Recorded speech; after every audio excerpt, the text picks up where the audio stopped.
everyone. Hi, sorry, I'm a little late getting started here. I am pulling up the live stream right now. Okay. There we go. Now I have the chat. Okay. Sorry I'm late.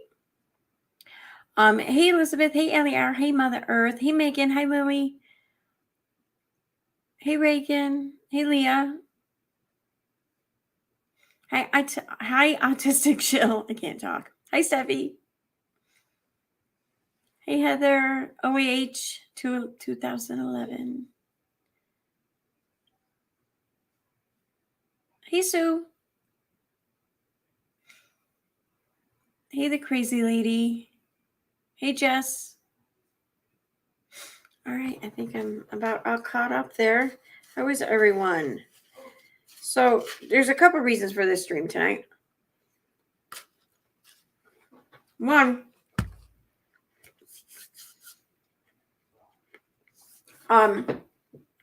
one reason is I want to call attention to a post that Katie made and some pretty fucking crazy claims she made.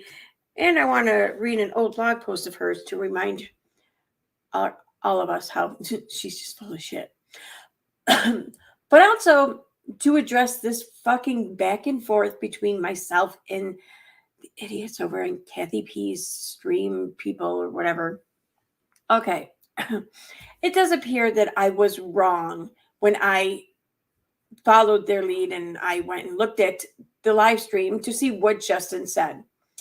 I should have just listened to my gut, my initial gut feeling, and what my gut was telling me, and that I was of the belief, solely based on the nature of the conversation that I heard, I was of the belief that they were in fact talking to like a funeral home. Guess what? They were talking to a funeral home. Now, I never bothered to confirm this with them or whatever because I never doubted them. I didn't care, whatever. So yeah, why he said coroner's office or whatever, I don't know. I don't know. It's something people would have to ask him. But the Steve and the was it Steve? Yeah, the Steve and the Mike in question, they're from a funeral home. They're from an actual funeral home. I heard the voice myself. I know the funeral home. But here's the thing. I'm not going to put this out there publicly for everyone to then call and harass or whatever. But I'm going to make this offer. I will happily send the parts of the phone call to Nanya. I will send her the name of the funeral home. I will send her the phone number. I will send her all of it. And she can do whatever she needs to do to verify shit for herself. In which case, I hope that will be the end of this. Oh my God, why is my dog barking like crazy? Anyway, why is my camera all fucked up too? Let's see what that does. Yeah, that's better. Okay. So yeah, that's what I'm going to offer here because they're full of shit when they say that the call is fake or that I don't know, somebody's husband was like, okay, sure, yeah, I'll play the part of Steve or whatever. They're full of shit, and they know they're full of shit. They're purposely spreading the shit to try to plant seeds of doubt and to hopefully reap those sowing doubt seeds or whatever at some point. That's what they're doing. Why they're so desperate to do this, I don't know. Why people are so desperate to push this narrative of the only one who can confirm this is Dre. And until she does, then it didn't happen or whatever. That's just crazy to me. In what other world do we lay those kind of that kind of threshold on? Like if anyone else passes away, do we only hold out for the spouse to confirm it? Ever? I mean, why are we doing this now? Why are they so hell-bent on insisting that we do this now? That just seems fucking weird to me. I don't know. I mean, you would think that they would want to respect this man and honor this man that they claim to respect and honor so much. You think that they would want to show that by telling the world that it's time for them to mourn him. People aren't even able to mourn him because they won't even let people know that he's gone. How is that honoring this man? It's not. It's using this man. So anyway, they were in fact talking to the funeral home. Hence why they said the word crematorium. Because interestingly enough, that's actually one of it's in their name, crematorium. That's why they use the word crematorium. Yeah, and in fact, they have a Facebook page, and right on their Facebook page, the first post is thanking Steve. That's funny, right? So by all means, I'm going to offer to share this to Nanya. I will gladly make a post about it, whatever. You all can let her know that I'm going to share all this information with her. She can then verify it for herself. I don't care to share it with anyone else because I don't really trust anyone else. I'm not even sure I trust Nanya. I really don't, in fact, entirely trust Nanya.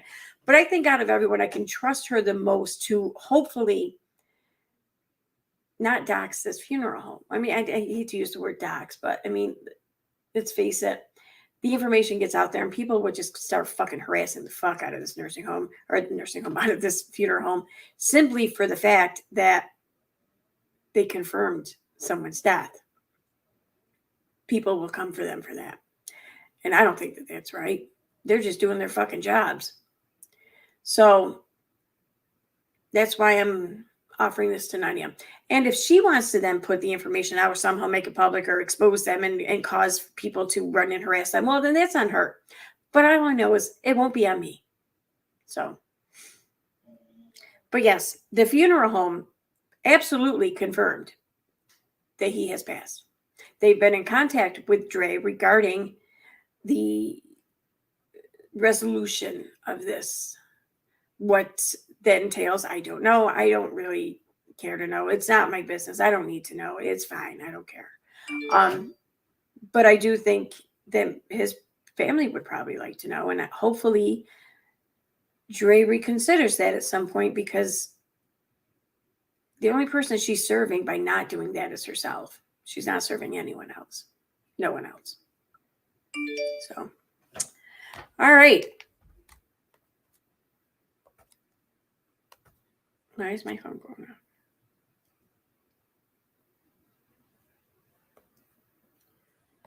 What?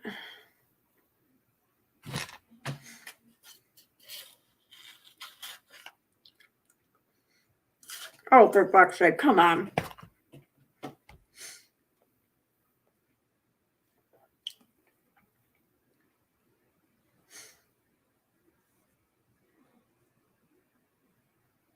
Wait, L who? Oh, LB. Okay, all right.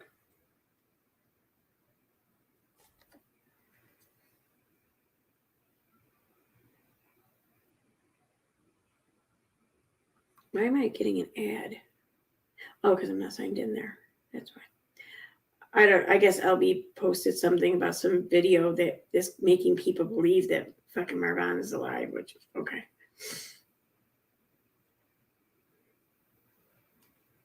Oh my, are you kidding me? Fans believe Marvin is alive after video services showing him back home talking about hospital stay. Who the fuck would do that? That's just, I get why she covered it and everything. I'm not judging that or whatever, but I'm not getting into that right now. That's just, anyway, yeah, it was an old video. Exactly. It's got to be an old video. Sadly, it's got to be an old video. But anyway, that's my answer to all that. So once again, and all I had to do was ask like, well, I asked all three of them at once. I asked Vada, Molly, and Justin for the information, and I obtained it. Much like I just asked JLR for information, and I obtained it. I don't know why people just can't ask people for information and obtain it, regardless of who it is. I mean, if they could just drop their biases out of it and not let their cognitive dissonance rule what their behavior and their actions, if they could just be rational and not be so emotionally invested in things and just only care about actually finding the truth and not what it is that truth will entail. If people could just do that, then there would be no issue. But I mean, people are using this to like win, or using this as like a way to not lose or something. I don't know. I don't get it. I mean, I'll admit, I can be the first one to admit this. I was wrong to just assume that Justin saying it was the coroner's office must mean that it's in fact the coroner's office, because normally I do verify things, and I didn't verify that.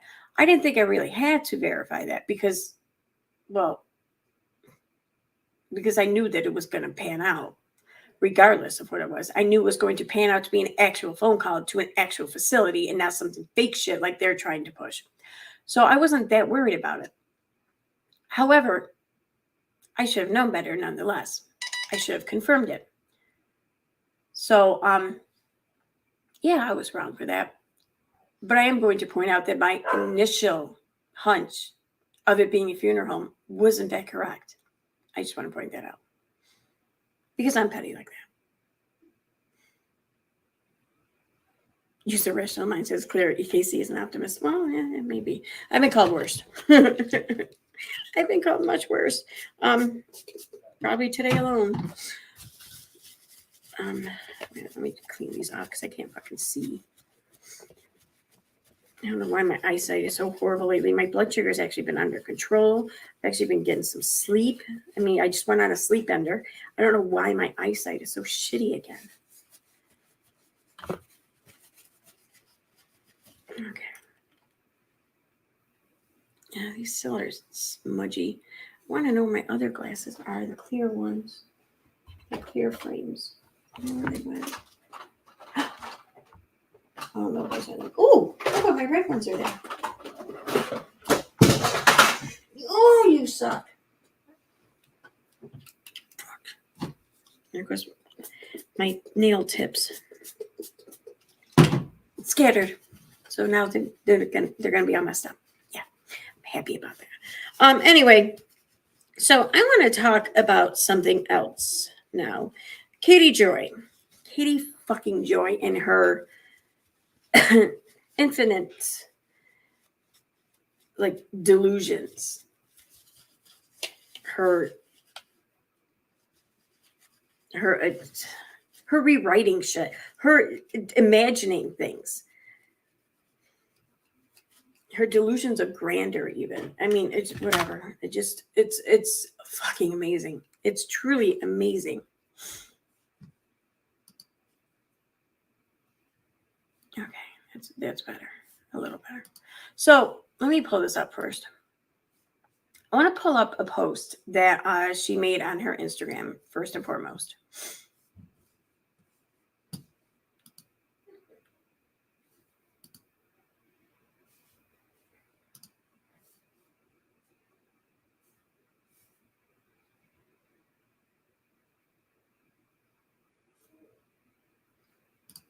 Okay, so she made this on she posted this on her Instagram like 2 days ago or some shit like that. I don't know.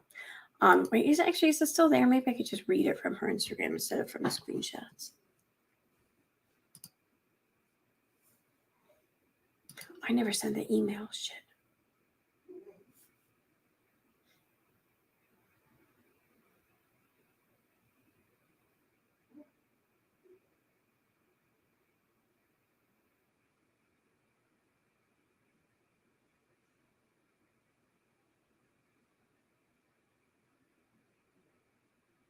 Huh. I don't think it's up anymore. I think she took it down. Well, that's good. That's good because it really needed to come down. It was kind of a fucked up post. Anyway, maybe she didn't. I don't know.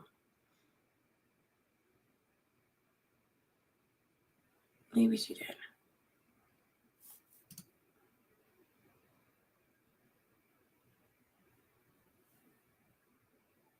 Nope, she didn't. It's still up.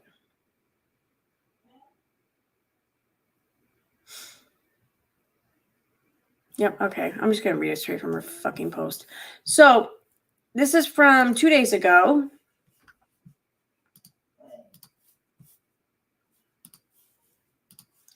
She made the following post. A snapshot of the headlines by major media outlets who are interviewing the children, now adults, that were groomed, exploited, and bullied by Colleen Ballinger. Ballinger. It astounds me that I can't even report on a major news story without people accusing me of attacking her. To the hater that told me, you have no reason to talk because you locked your son in a room for 10 hours, seek help. I have been on the receiving end of fandoms attacking me for this started off with the people who were groomed by Colleen, right? Now, that quickly, I have been on the receiving end of fandoms attacking me for years. I have been accused of abusing my son, swatted and stalked. My son was never one time ever locked in a room. My son had home care nurses that are with him every day when this allegation was made. Were they though? I mean, because I'm pretty sure that was looked into at the time. And you had said that you were currently without nurses for some reason or another. I remember why. But pretty sure. The same group falsely accused my husband of hitting my son in the face with a closed fist. We had CPS and police here multiple times over these false allegations. Our nurses spoke directly to CPS and told them factually, we have never abused, hit, punched, spanked, or locked our son in a room ever. My husband spent an afternoon in our bedroom with our dog. You're calling your son your dog because there's no mistake about it. There's no confusion here. There's no which way about it. You were absolutely talking about your son because you went on the next day to say that people were coming at you because you had a bad day that day, or your household had a bad day that day. Your son had an autism meltdown. That's what was going on that night. That's why your husband was hanging out with him in the room because he was having an autism meltdown. That's what you said. And only then did you try to switch it over to the dog. Except you said that he was in the room with the dog, but your dogs are female. And on the video, the being in which was in the room with your husband for 10 hours was referred to as he, not she, he. Anyway, moving on. So, bullshit. With our dog. And he said he spent 10 hours upstairs. He was exaggerating. Oh, see, it's just your fault, Todd. How dare you exaggerate like that by telling the fucking truth? Amazing how you fools will twist that. Nobody twisted shit. Your husband said that he was in a room for 10 hours with your son. And it's not even the first time that this kind of situation has even been discussed or raised by you or your household. Like, you did a live stream talking about how you had to call the cops on one of your son's nurses because you told the nurse that she had to stay in the basement with your son, and she didn't like that. Okay. So it seems to be a regular occurrence. I don't know. By your own admittance, allegedly. I have never once been accused of grooming a minor child. How do you jump? Where did that come from? Nobody accused you of that. No one's accusing you of grooming. Where the fuck why are you even saying that? You're talking about your son being locked in a room for 10 hours, and then you jump right out. I've never once been accused of grooming a minor child. It comes off as like, doth the lady protest too much? But I mean, I don't know. I do not speak to minors in DM nor participate in fandom chats with my followers out of protection for me. Being stalked and having a woman create CP with my son's face and try to murder me with cops was my hint to protect myself and family. That was your hint.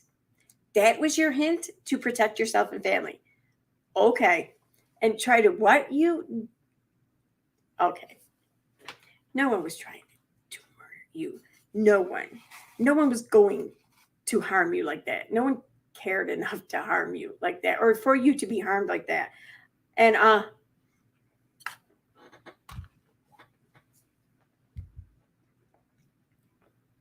at least you're once again admitting that it's just a woman, or at least not admitting that, but at least running with that instead of blaming everyone else for it. But hey, there's always next week, right? Yeah. So stop deflecting and focus on the task at hand. Colleen Bollinger and her family grooming, exploiting, and harming minors. Yeah, nobody was trying to change the subject. Everyone's been perfectly fine talking about Colleen Bollinger and her family grooming, exploiting, and harming minors. You seem to be the one who wants to change the subject. Why don't you want people to call her out? Why don't you want her to be exposed for who she is? Why do you want to try to hijack this and turn this into some other thing that's all about Katie and how, oh my God, poor me, I'm a victim, all because I put myself out on social media and people just are assholes and they tell me how they don't like that. And now I'm just a target for everyone's hate. Okay. But I digress. This is funny, though, reading this, because this was, like I said, 2 days ago. But she wrote a blog post. Where the fuck is it?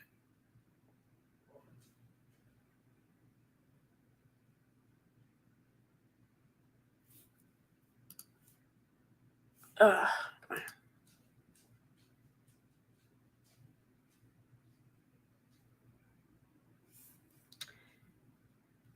There it goes. Okay, I got it. So she wrote a blog post on October 9th, 2018.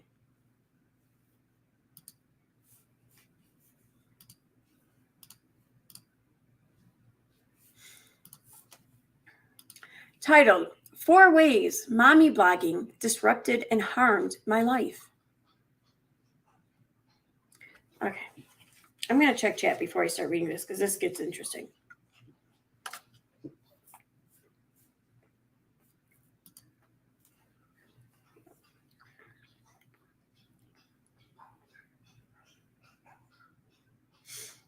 Yeah, exactly, Mousy Files. No nurse is going to sit there and say, no, they never do this. They've never done this. The nurse will say, I haven't seen anything to raise any kind of worry or suspicion or whatever. That doesn't mean that they don't do it. It just means that it hasn't been happened in front of the nurse's face. That's all they can attest to, and that's all they will attest to.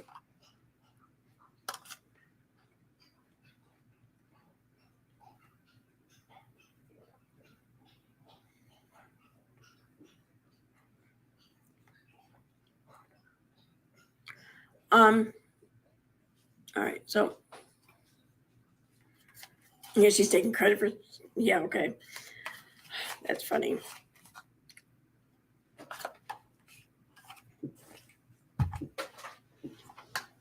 If she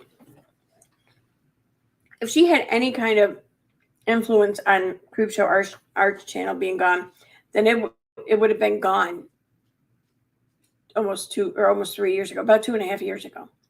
Was it that long ago? Or was it 2021? I don't remember.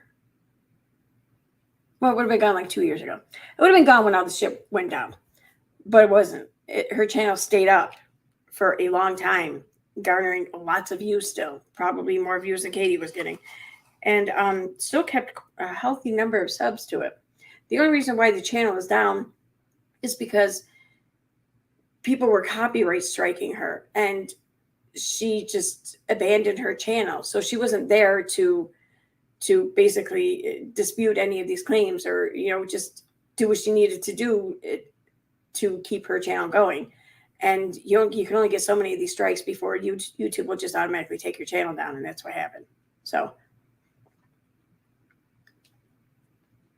yeah.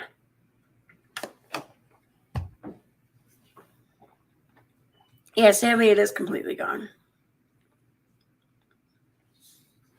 I still wonder what all that would happen with that. Because, I mean, learning like a year or so after the fact how a lot of the things that were claimed and some pivotal points of interest throughout the story were in fact bullshit and debunked. Makes you think. I don't know. I did a couple streams about it, so if you, I don't know, people are interested, go check it out. But I'm not going down that rabbit hole again. Not unless there's a reason for it, and I don't see a reason for it right now. But I kind of hope a reason does come up. Anyway, okay, so here's what Katie has to say about the 4 ways mommy blogging disrupted and harmed her life. Once upon a time, I tried to be a mommy blogger. I wrote stories about raising my son. People followed our journey. Our story was compelling because my son was born with numerous illnesses. We had support from all over the world. Eagerly, I shared stories about our life with the world. My stories and blog became relatively well known, and suddenly I amassed thousands of followers. Wait, so she had support from all over the world.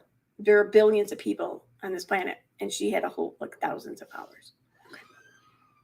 However, I learned quickly that mommy blogging was making me a monster and destroying our privacy. Eventually, mommy blogging became so disruptive and harmful to my family and me that I had to quit my blog. My blog destroyed my friendships. Mommy bloggers put everything on display for the world to read and see. Heck, I did it too. Every single detail of my life could be packaged into a blog topic. I realized that no conversation I had was off limits for my blog. Any thought or emotion I felt, I could write it into a blog and publish. After writing the article, I would seek validation from my thousands of followers for whatever irked me that day. Oh, that I believe. I started to use my blog as my therapy. However, by putting my dirty laundry out for the world, my entire life was wide open for the world to see. There were no secrets at all anymore. When my life entered that stratosphere, all of my relationships shattered. The stratosphere.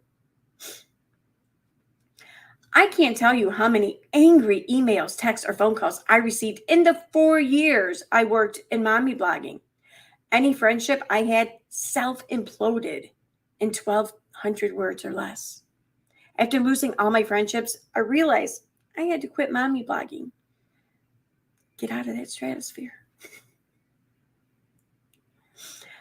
I became full of myself. When I first started writing, I enjoyed sharing my journey with everyone. Many people connected to what I shared, and I felt like my voice mattered. Each day I got messages from readers thanking me for insightful thoughts and ideas. Over time, I found my ego building and feeding off the attention my readers gave me. Somehow along the way, I began to believe that everything I shared was worth sharing. I started to think that all of my ideas for raising my son were the right ideas. Every single thought, idea, or strategy I wrote about and shared with my readers. When I went on Pinterest, I saw the same kind of blogs from hundreds of other mommy bloggers like me. All of us were writing and advising on parenting. Most of us weren't experts, nor did we have qualifications to give anyone parenting advice. Quickly, I realized that most mommy bloggers are narcissists that believe they have all the answers for parenting. When I took a step back, I realized I have no answers. Heck, most days I'm just treading water and have no idea what to make for dinner. My kid lives on junk food. Her kid lives on junk food. Is dependent on his iPad and can't tie his shoes. Nope, I realized I don't have the answers, and I don't like being a narcissist. At least she admits it, though. My child had no privacy. When I wrote about my son, I gave my readers all the gritty details. They learned about all of his struggles and achievements. I shared photos of him in the hospital sick and on the potty. Nothing seemed to faze me. I thought incorrectly that sharing about my son would give him and I a documented history of our journey together. However, I didn't consider that I gave complete strangers online very private details about his life. I shared his medical history, diagnosis, shouldn't I say diagnoses, and therapy he received to help him learn. At some point, it occurred to me that my son's entire life was documented for not only me, but for everyone else. When he grew up, whether he liked it or not, other people knew about him from my blog. For better or worse, his story was open for consumption by the public. Now we get into some bullshit. Some complete and utter bullshit. Like delusions, dude. It's okay. Strangers I met at stores recognized me from my articles. People I never met personally identified my son while we were out. I got a little freaked out when complete strangers approached him and knew his name. As he approached his 6th birthday, I realized I had to change my course. It wasn't when people were walking, strangers were walking up to you by name. That didn't make you realize to change course. No, it was as we approached his 6th birthday. His digital footprint was extensive, and he deserved and needed more privacy. Instead of writing about my child, I knew I had to write about other topics. While I enjoyed sharing our journey, his privacy and safety were more important to me than sharing our stories with other people. It just took years, like 4 years. Many mommy bloggers like me have children that need and deserve privacy. We must respect them by not oversharing about them to the world. This next part, though, this is where it ties into that post that she made 2 days ago about how they wanted to murder me. Okay. Remind you, this post that I'm reading was written in 2018. I got cyberbullied and stalked. One of the dark sides of being a public figure is that you get harassed, bullied, and sometimes stalked by followers. Over the 5 years, I wrote about my son where strangers were coming up to us in stores recognizing us and shit. 5 years I did it, though.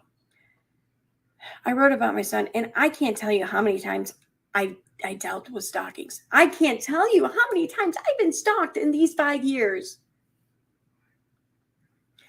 People read my blog, or people read my blog. People read my blog, and they felt like they knew me.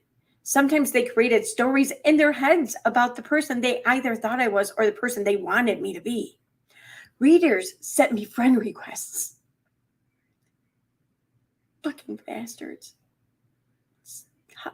Friend requests, man. Many of them messaged me. Fucking stalkers. In the early days, I had no boundaries on what I shared with my readers. I thought of my readers as friends, confidants, and I trusted them too quickly. Why would you do that, though? Like, do you have something wrong with like the decision-making part of your brain where you are so incredibly naive or gullible or ignorant that you made such poor choices with strangers on the fucking internet? Maybe that's why you should stop mommy blogging or whatever you're doing. Maybe that's why. My accessibility was an aspect of my blog that people enjoyed, and I liked having that connection. On more than a few occasions, readers turned on me for whatever reason. Maybe they didn't like something I wrote. One person accused me of using our conversations and her knowledge for my blogs. How do you use someone's knowledge for your blogs? Like, what does that mean? You're using their knowledge for your blogs? Well, that's not turning on you. That's probably just not wanting to be exploited and used. But of course, Katie's going to take that as a personal offense. Yep. I answered myself before I even asked the question. But one person accused me of using our conversations. Well, you're still doing that. I mean, hell, you just did that like just within the past few weeks, right? Yeah, there's a lesson not learned. Whatever their motivation, their affection for me turned into hate and ire. Soon I had people harassing my social media accounts. I got anonymous messages, threats, and phone calls. In all these years I've been online fighting with people, vaccine people, anti-vaxxers, whatever. Now, what fucking person has ever called my phone? Ever. Like, and threatened me? I haven't even got a prank call.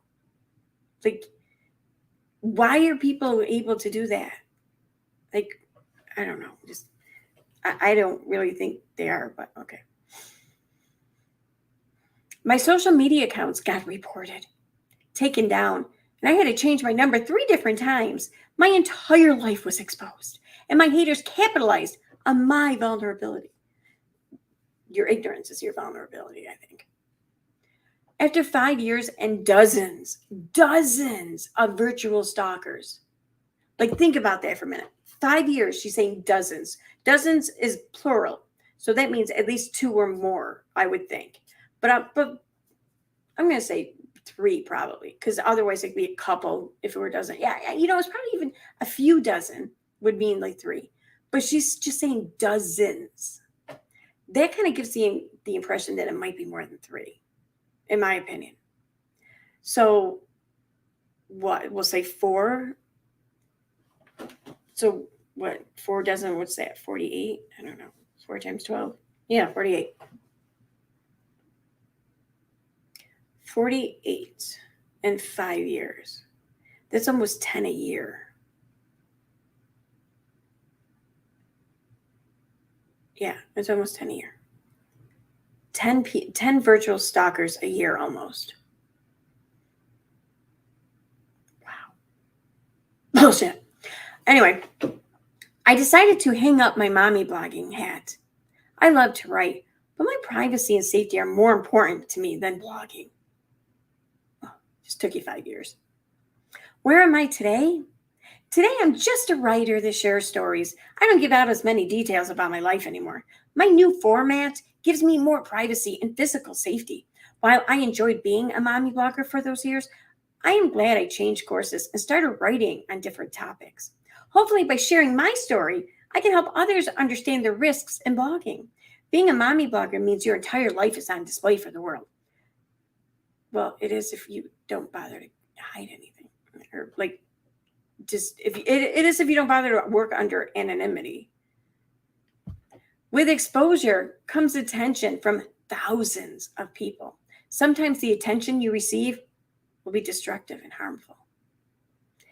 If you get to a place where you feel you are unsafe, remember that there was no harm in walking away, just like she's never walked away. Walking away from mommy blogging was the best choice I've ever made. So in 2018, she had a stalker, had dozens of stalkers at that point, virtual stalkers.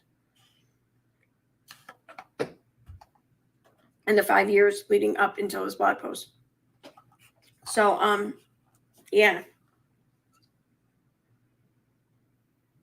It's possible that whatever alleged stalking she experienced over the past couple of years just has to do with her and the shit that she's, or what did she say?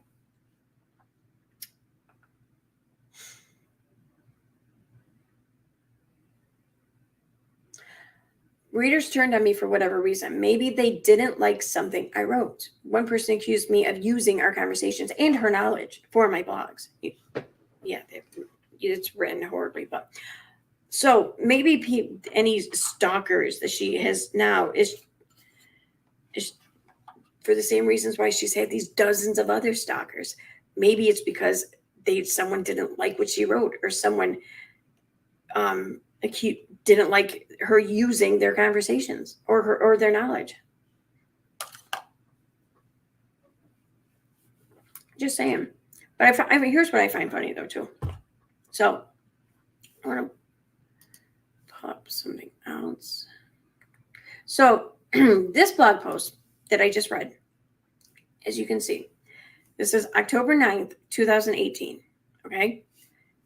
Now I want to just because at the bottom of this, it links to other options of hers that you can pull up. And I pulled one up just out of curiosity.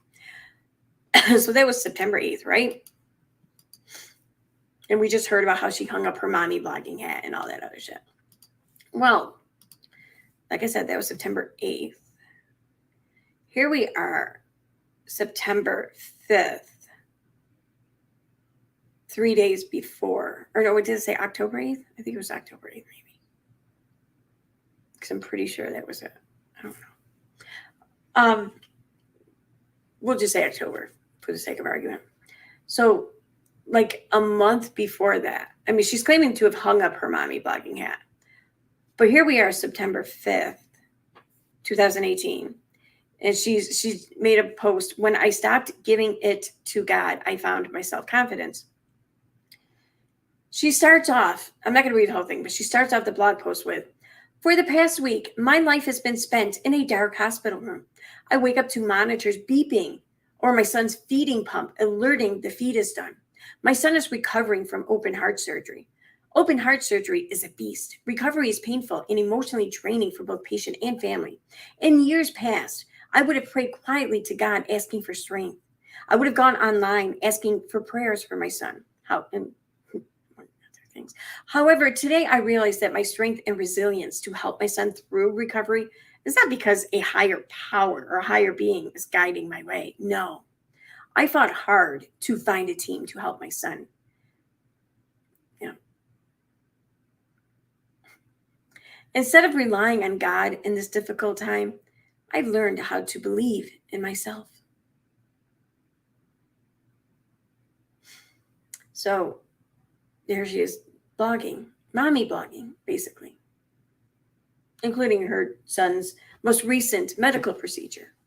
And right around here is where she is said to have hung up her hat for good.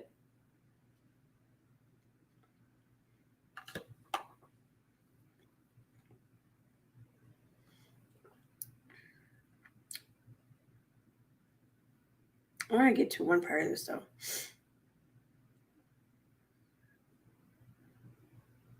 For years, instead of believing in my natural ability, I thought God played a role in my successes. I told myself that God gave me the gifts. I heard over and over that God was the reason I had success in my life. Hearing these statements always made me feel like my skill and determination didn't matter. God had my entire life already planned. There didn't seem to be any reason ever to bother trying. Catholics and Christians call it humility when you give your grace to God. You are accepting that your ability is a direct result of His divine plan. To be humble, you must believe that your successes and accolades are not because of your hard work. You must understand that God decided to give you, or decided you got to have these great things. You don't earn or own anything. See, that is some bullshit right there. I grew up Catholic. And the only thing you were really ever taught that God gave you were gifts, which everyone is said to have like special skills, or skills above the majority of people, even if it's just an interest. That's that, and it's in and of itself can be a skill, can be a gift. So that's all that God gave you. God gave you the tools, but you then have to use the tools and erect what it is you want to build. You have to put the work in and use the tools. That's the whole point. That's what the religion teaches you. They don't want a bunch of entitled people sitting around saying, "Oh, look at God loves me and He gave me all this shit. I didn't have to do a fucking thing for it." Yep, because I'm not really that special or something. I don't know. It's weird how she describes this, but that's not at all what you're taught, and it's fucked up. It's fucking weird. That was her takeaway from it. That was her takeaway from it. And I think that was her takeaway from it because she wasn't getting the good girl pat on the head that she felt she was entitled to every time she did something good or she did something right. Because bottom line is, I believe that what she's done that she deems as good and right is expected. She wants to be pat on the head and told what a good girl she is for doing what's expected of her. It can be acknowledged, sure, but you get praised for exceptional, not for what's expected. At least that's what the religion teaches you. That's the humility.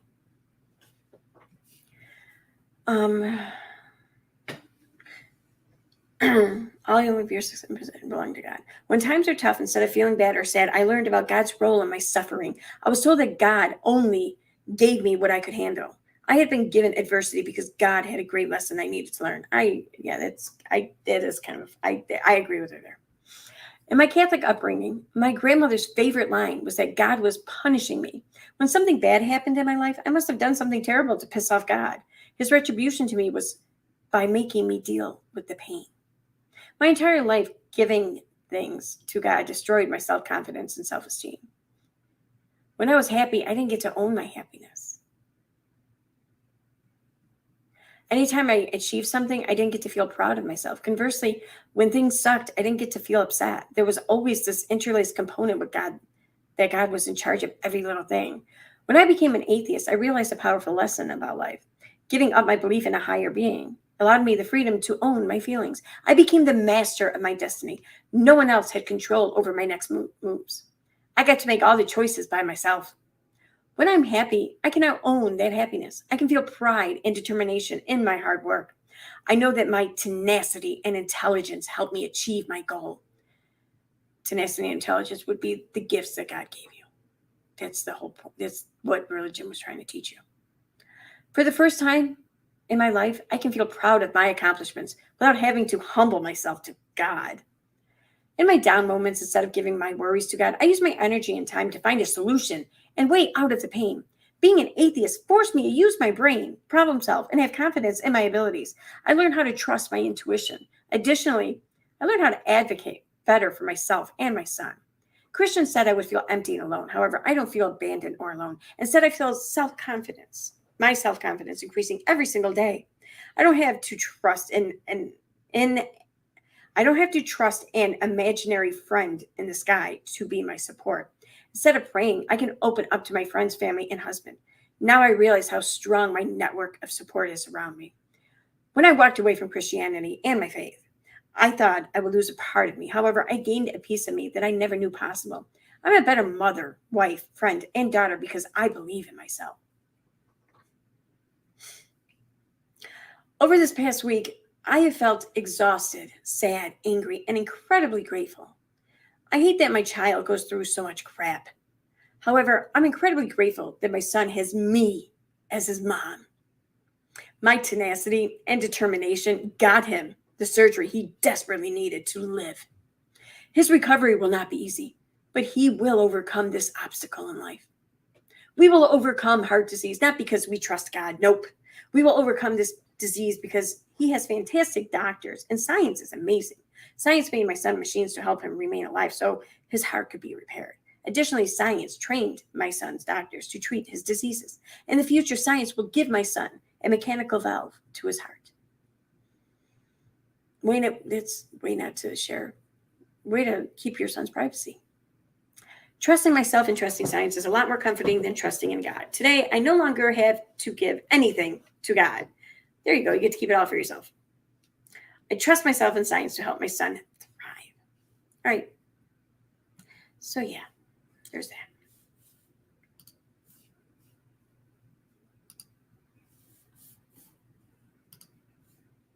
Oh, thank you so much for the super sticker, Chronically Bee Queen Bee. Hi, by the way. Hi, Sarah. Sarah Charlton. I can't read. My glasses aren't that strong. Hey, Bill I.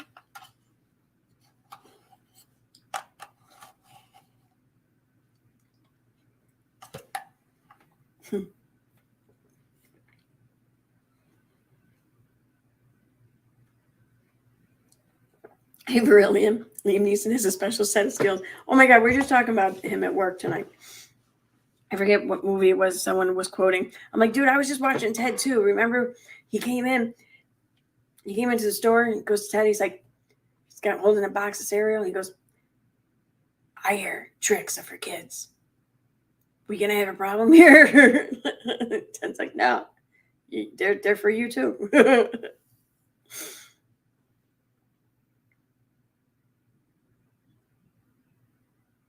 Hey, Jujubee. Hey, love a Scorpio.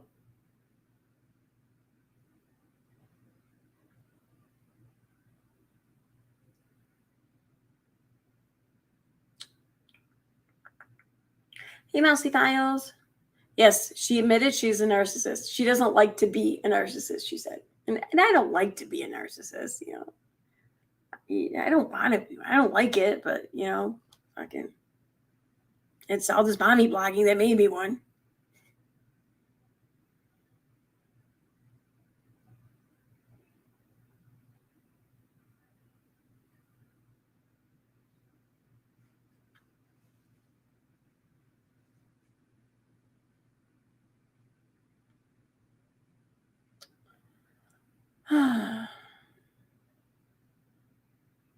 I am doing well. Thank you very much. And good to see you too. So, yeah, that's really all I had planned for tonight. So, because reading that post about how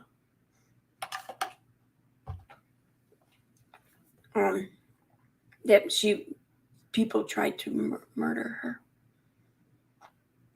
through cops. Yep. She's still pushing this whole "I was swatted" thing. And now here's the thing, and this is what I've said about it the entire time since day one. She was not swatted. However, if it's true that some third party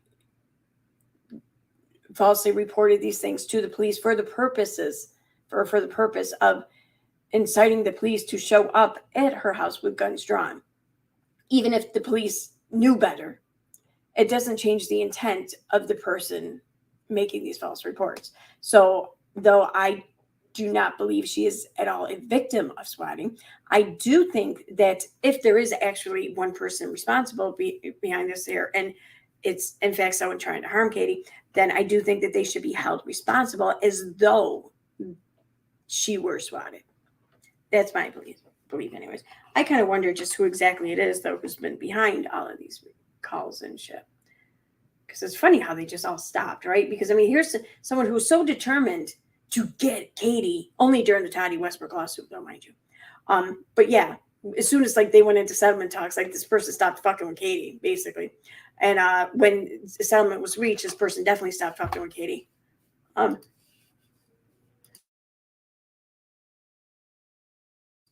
Sorry, I knew I was going to have to sneeze. So,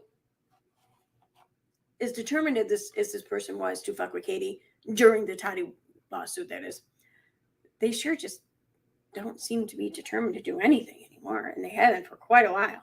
I mean, sure, some emails to other creators or whatever came up, but realistically speaking, I would be of more of the belief that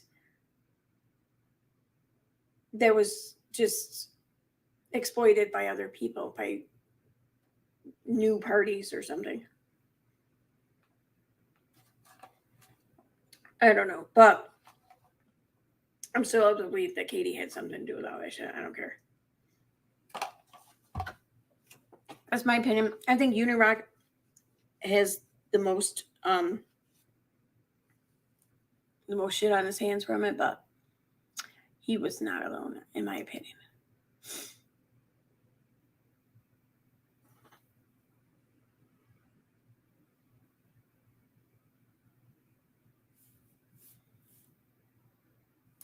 What was this? Oh, this a new feature on StreamYard. I didn't know that. Oh, that's cool. Huh. Interesting.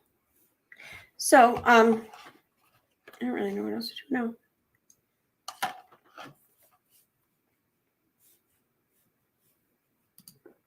What is this?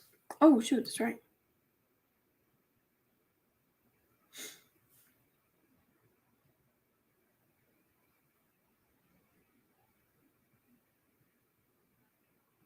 What are the I got a lot of comments in this one, didn't I?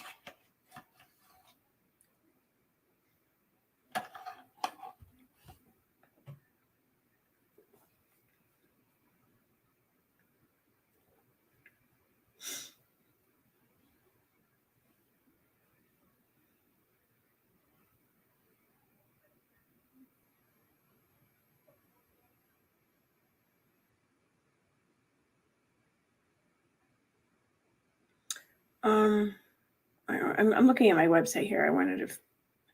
I hadn't checked out the comments in a while. I was wondering if there were any new comments or whatever.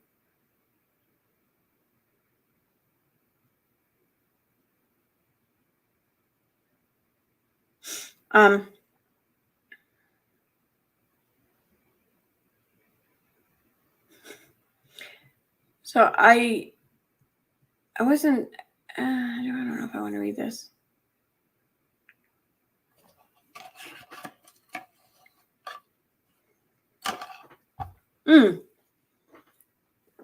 I know what I want to do. I do want to read something.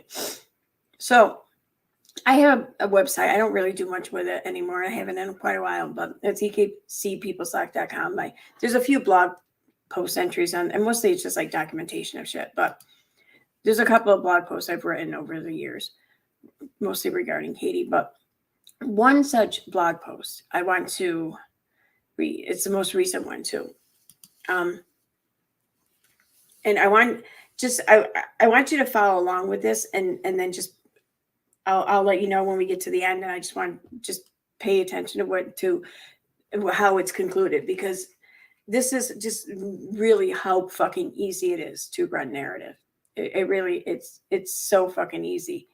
So it's easy for someone who's callous enough to do it without concern. But just to create the narrative, to think of the narrative, to exploit things already existing and turn that into narrative, it is really incredibly easy. I mean, I've done this time and again I haven't done it, but I've just shown an example time and again to show how easy it is. Like, I pulled shit out of nothing, but it connected it in these crazy fucking ways that seem almost believable. And you think, wait a second, is this real? Is it true? And it's not, none of it is, but it's so fucking easy to just, it's sad. Anyway.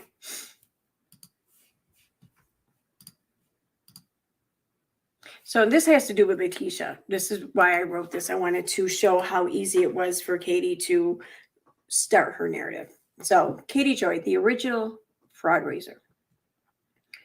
For the past week, I've watched online as Katie Joy from Without a Crystal Ball on every major social media platform increasingly demean, defame, accuse, and attack a grieving mother. The mother, Letitia Biased, turned to a couple of YouTube content creators for help in learning what happened to her son, Marvin McRae, who suddenly lay in a hospital, states away from Letitia in a coma. Letitia has routinely asked for only two things: answers and access in regard to her son.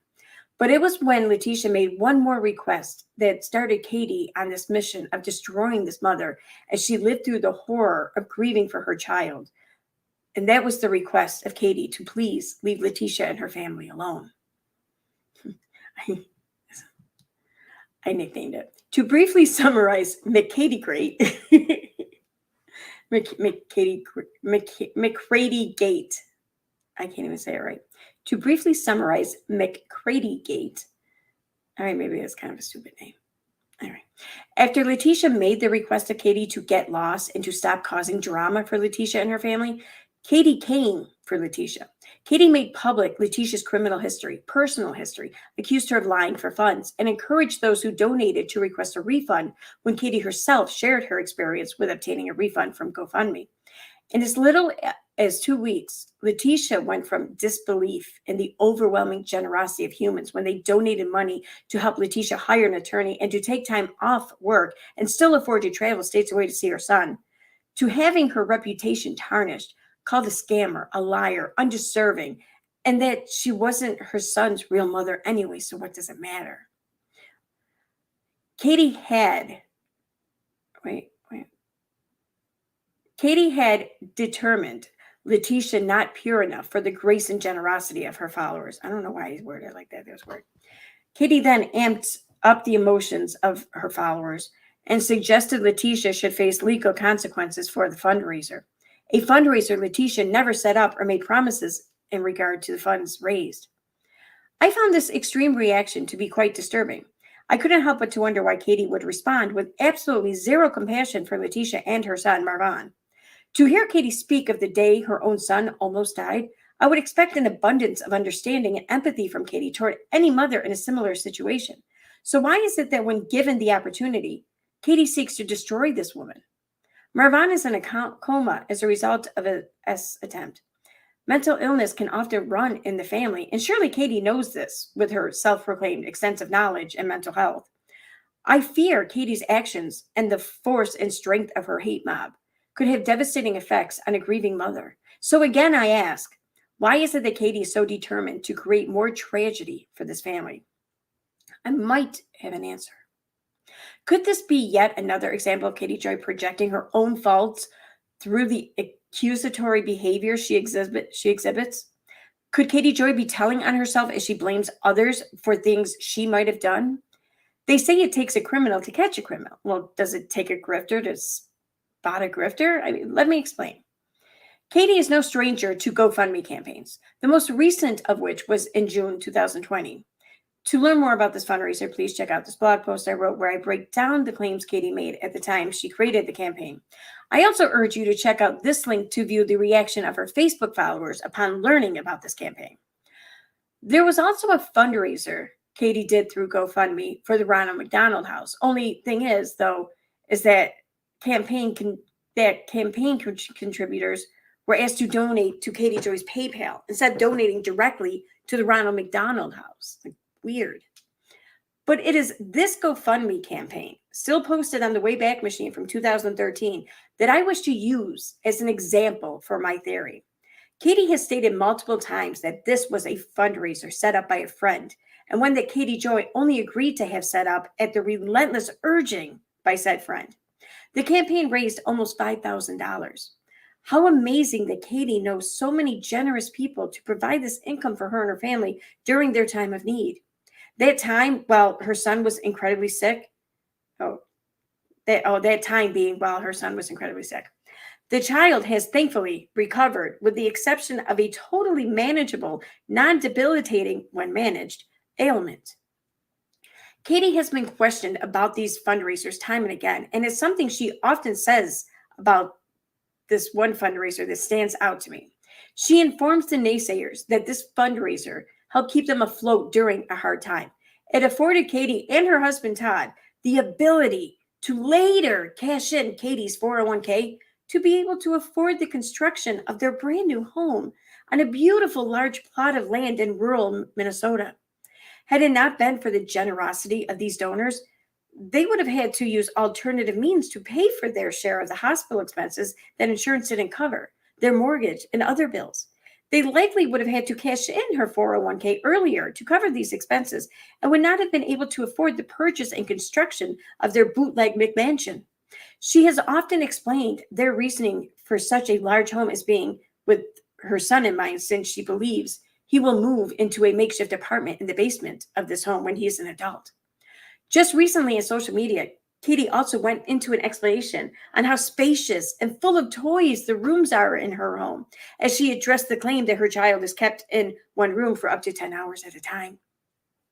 Considering all of this information, I'm left to conclude, in my opinion, of course, that Katie likely abused the generosity of friends and family almost a decade ago, not so she and her family could avoid being destitute, but so she and her family could get a house big enough for Katie to still be alone and do as she wants. It's also my opinion that this was the intent of Katie at the time, since you can see it here. It wasn't a friend that set up this fundraiser for Katie. It was Katie who set it up. Did Katie first inform all donors how she had been convicted years prior to driving while intoxicated? What if one of the people who donated was someone who lost a loved one to a drunk driving accident? If that was you, wouldn't you want to know if you were showing compassion to a convicted drunk driver? So Katie withheld her criminal history from the campaign, claimed to need money to pay for hospital expenses and household bills, withheld the fact that she still had a 401k that she could borrow against because she was saving that for a brand new house and the construction for said home. A home that the child is now allegedly confined to at times for many hours in the same room, that is, according to her husband, Todd. How very fraud raiser of you, Katie Joy. And now this is where this was my writing narrative. As you can see, anyone can write narrative. This took me only 25 minutes. Please consider that this is exactly what Katie Joy does every day and does so for personal gratification only. Anyone can write narrative, but not everyone is callous enough to do so without care. And that's what a lot of this is stemming from. It's fucking narrative. It's Katie's made up fucking narrative. It's Katie exploiting any and every little morsel of truth that she comes across that she deems can serve her. And she exploits the shit out of it. And now there's other people doing it for her.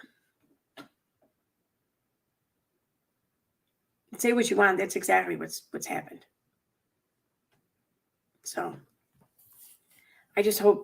I hope people can just see through that, because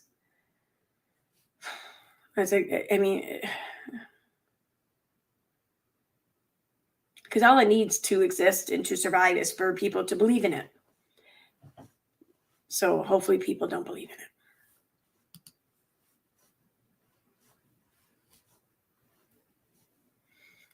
it. All right. So that's about it. That's all I got planned. What's on the docket tonight? Not much. The docket tonight really has just been my responding to people insisting that the call that Justin, Molly, and Vada played on their live stream, people have been trying to push this theory, this narrative, rather, that it's all a fake phone call, that, hey, they just enlisted someone to pretend to be Frank for a while on the phone, and they recorded it, and then they're trying to push it off or something. And upon my first listening to this call, I was of the assumption that they were talking to a funeral home. So when someone said that they were talking to the medical examiner's office, I thought, no, they weren't. Because of the language used, it sounds like they were probably talking to a funeral home. But more importantly, they were not talking to the medical examiner's office, because they're telling the person on the call how they called the medical examiner's office. They wouldn't say that if they were talking to the medical examiner's office. So someone did a stream saying how, oh no, but they called it the medical examiner's office. And I'm like, no, they can't be right. So then I go and listen to the stream, and I catch how Justin had called it the coroner's office. So I just went with that. Okay. And then someone came back and said, well, no, that can't be right, because there's no Frank or whatever there, and it's the same as the coroner's office or some shit. So then I'm like, fuck this. I'm not playing these games. I'm going to just fucking verify this once and for all, because I know that they're full of shit. I didn't have to verify it because I knew that they were full of shit. I'm not worried about it. And come to find out, my initial instinct was correct. They were talking to the fucking funeral home. And again, I have all the information for the funeral home. I'm more than happy to share it, but I'm not going to share it with the public, because I know this public will harass the fuck out of this funeral home. And I don't want that to be by my doing. So I am more than happy to send and share all this stuff with Nanya. She can verify it however she deems fit to verify it. I'm not worried about it, because she'll see that these people work there and that these people were called and this conversation happened. That's my whole point. And if Nanya then decides to herself to put the shit out, well, then that's on her. It's not on me, though. Hopefully she doesn't, but hey, she's more than welcome to, I guess. Whatever, it's her right. I guess she can do whatever the fuck she wants with it. But hopefully I'm not wrong for trusting her. Anyway, that's what was on the docket tonight. That, and my reading an old blog post by Katie Joy about how it just seems like since like 5 years before 2018, so like since 2013, so 10 years now. 10 years now, it seems like, since she's been on the internet, she's had dozens and dozens and dozens of stalkers. Everyone's wanted to murder her. People have just been coming for her, harassing her, tormenting her. But she's still choosing to stay here for some reason. Obviously your family's not in danger if you're still doing the same shit you're doing after 10 years. No one's in danger if you're still doing the same shit. That's all I'm saying. Thank you so much for the gifted memberships. Flying Mom Laura. Awesome. All right, who got him? Jess, Jennifer Smith, the crazy lady, Just Me Heather, Dash X, Scorpio Jill, Teresa, Sheila Marie, Weeza, and Love Louie. Yay! How did they know what funeral home to call? I'm not sure about that. I don't know. You'd have to ask them. I don't think they told me. I don't know. Let me.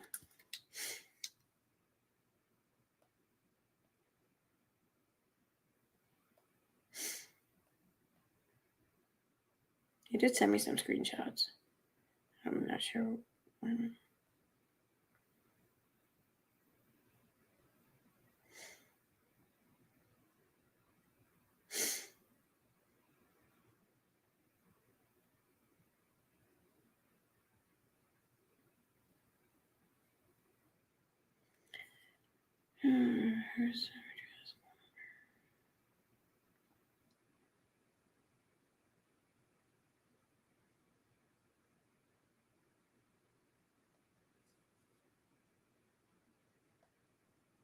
Right, let me pull this up on Messenger. Be bigger.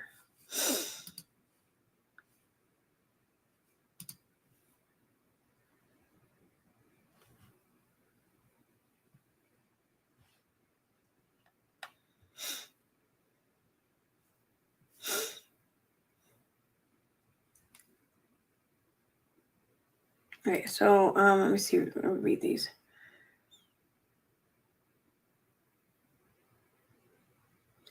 I'm not sure who this is. My cousin told him all the places she had called that led her to this place where at that time Vaughn was located.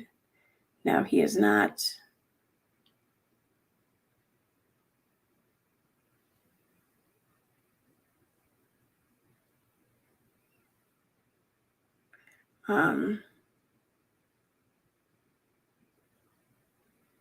It's more like a funeral home or cremation place.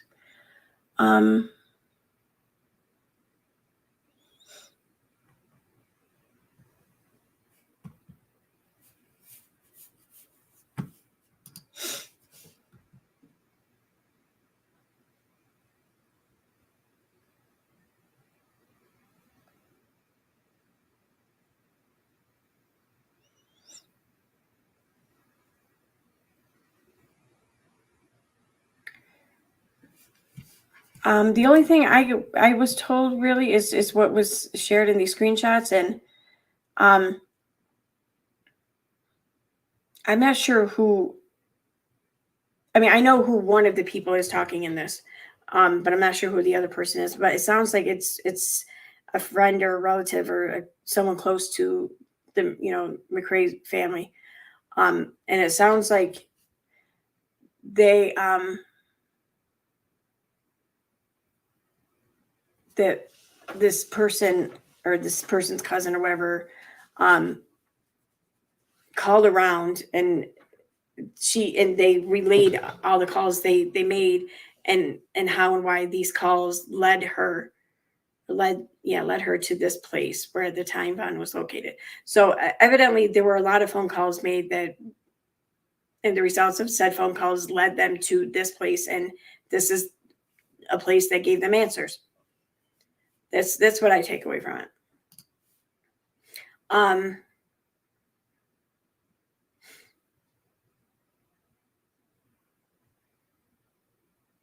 That's all I was told.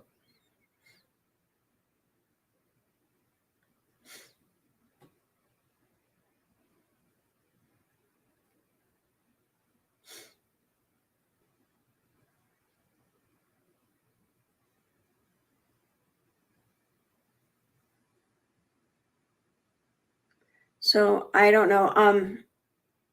I would imagine that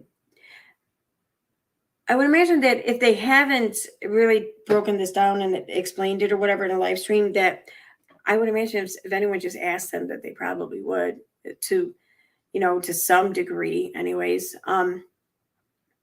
I do know, well, they said themselves, or Justin explained himself anyways in the live stream, that their tip off that he had passed was from someone they knew personally who worked for this company that supplied these oxygen machines or whatever for Marvan in the facility he had been at. And since Marvan had passed away, the facility no longer needed these oxygen machines. So they called the company to come and retrieve them. And that's how this person who worked for the company had learned about his passing. And I guess this person who knew his family reached out to his family and told them. So, yeah. And I don't think HIPAA or anything applies to such a situation because, well, he passed. And also because this wasn't a healthcare worker. This was someone who delivered the machines. So I don't, before people want to get into an uproar or whatever about that,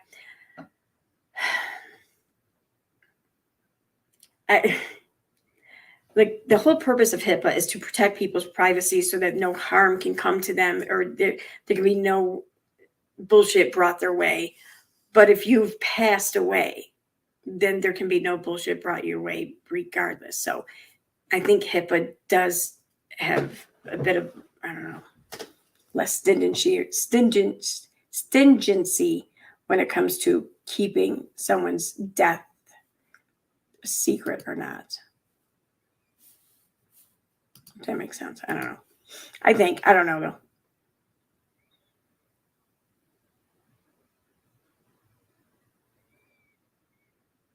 I thought your list call out was not long enough. I don't know. What do you mean? Or your last call out was not?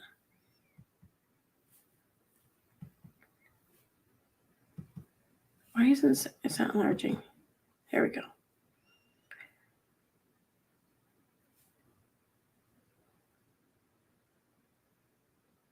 Oh, I get what you're saying. Okay, all right. Yep. Membership or member shout outs. Okay. I gotta start recording videos again though too. Actually, I have several ideas for a couple of translator videos I want to do or something along that lines. Anyways, I think I'm gonna do them. So probably this week.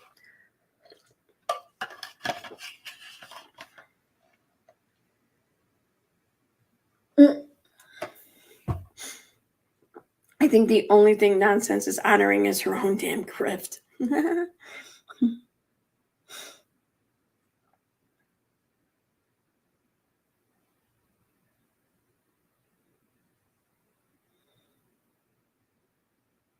Thank you, Flying Mom Laura.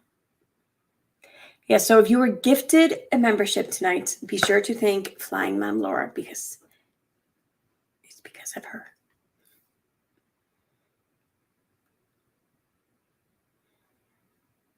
Anything else up in chat? I think I'm going to wrap this up though because it's after 1 and I have to open tomorrow, which I don't have to go until 10 at least, but still, it's still opening and it's morning.